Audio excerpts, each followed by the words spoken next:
On est effectivement dans un lieu extraordinaire et incroyable. On est plus précisément dans le théâtre à l'italienne de la ville de Saint-Omer, qui se situe lui-même à l'intérieur de l'ancien hôtel de ville qu'on appelle le Moulin à Café.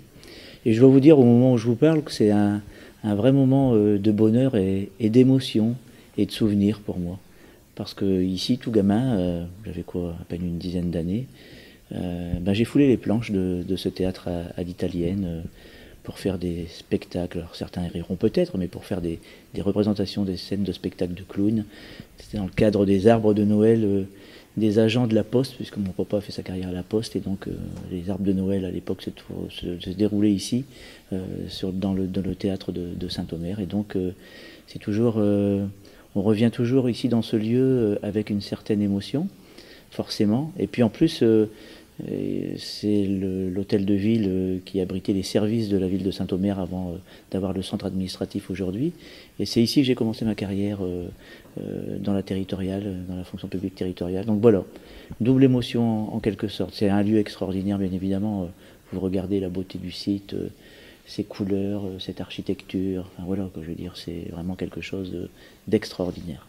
Et donc un lieu qui est en passe de renaître, c'était fermé ici?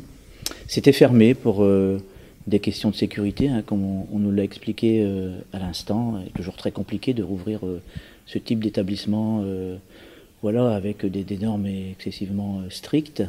La municipalité de Saint-Omer a porté ce projet, ce double projet, je vais dire, à la fois celui de la réhabilitation de l'hôtel de ville. Hein.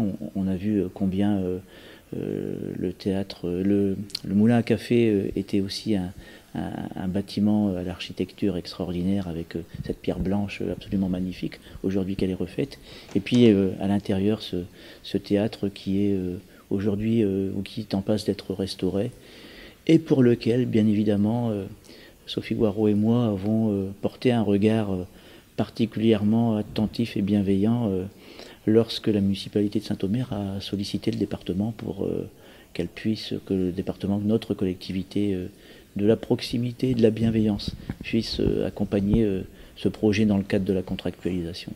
Alors un projet, vous dites un regard bienveillant, mais alors pourquoi? Parce que c'est un lieu de culture, parce que c'est bon pour le tourisme dans le Pas-de-Calais? Il y a plusieurs raisons. Tout d'abord, la réhabilitation, comme je vous l'ai dit, de l'hôtel de ville, l'ancien hôtel de ville. Je pense que c'est important de pouvoir maintenir dans un bon état et de pérenniser tout ce patrimoine architectural et culturel aussi riche et aussi dense à Saint-Omer, parce que derrière, effectivement, aussi, il y a une attractivité touristique, il y a l'image de la ville qui est en jeu.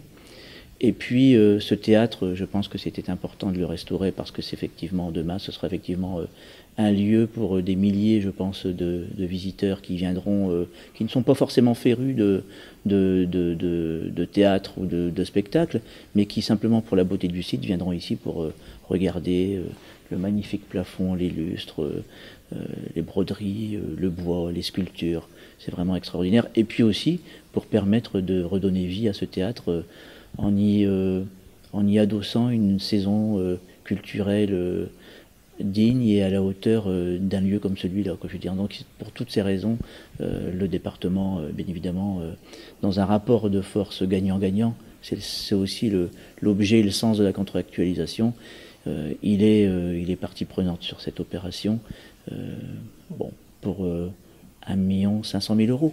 Mais je pense que le jeu en vaut la chandelle parce que c'est vraiment quelque chose d'extraordinaire. Alors c'est un élément en termes de culture, de cette stratégie d'irrigation culturelle avec la coupole d'Elfaux, avec d'autres structures culturelles de l'Audomarois. On le disait tout à l'heure, hein, je veux dire, on ne traite pas un dossier au cas par cas et on passe au dossier suivant. Derrière cela, il y a aussi toujours une stratégie de développement et d'aménagement du territoire, et ici dans le domaine culturel plus particulièrement. Et c'est vrai qu'on va trouver forcément des passerelles, des synergies, des relations entre ce théâtre lorsqu'il sera réouvert à la culture, avec la coupole d'Elfaux, avec le centre Balavoine, avec aussi, je pense, toute la diffusion culturelle que le département contribue à irriguer dans le milieu rural également, je veux dire. Et donc là aussi, il y a des passerelles à créer, il y a des liens à mettre en place. Et je pense que d'avoir un établissement pilote majeur comme celui-là dans un territoire, c'est une chance formidable. Et en termes de développement touristique, on parle souvent du bassin minier avec le Louvre, les sites de mémoire, on parle souvent de la côte d'Opale et du grand site des Deux Caps. Et au milieu, il y a l'Audomarois avec une stratégie aussi de développement touristique. Sophie Boireau le dirait bien mieux que moi en tant que présidente de Pas-de-Calais Tourisme. Effectivement, on a ces 3 destinations aujourd'hui dans le département en matière de politique touristique. On a la côte, comme vous venez de le rappeler, avec le grand site de France. On a le Louvre-Lens, cette destination touristique qui naît, qui se crée, qui se structure, qui se développe petit à petit autour du musée. Et puis on a tout l'intérieur des terres, qui est la destination Vallées et Marais, avec une autre ambiance, un autre environnement. Ici, en particulier le maire audomarois. Voilà, autant d'équipements et autant de lieux touristiques qui doivent nous permettre de continuer à attirer des visiteurs dans notre département et surtout à les garder quelques jours dans notre département en les faisant passer d'un lieu à un autre, d'un territoire à un autre, d'une destination à une autre. C'est ça qui est intéressant. L'enjeu, c'est quoi? Il est économique? Bien sûr, l'enjeu est forcément économique. J'ai plus les chiffres en tête, mais c'est plusieurs milliers d'emplois. Le tourisme, c'est déjà plusieurs milliers d'emplois dans le département. L'hôtellerie, les gîtes, les maisons d'hôtes, tous les équipements touristiques que je viens de vous citer.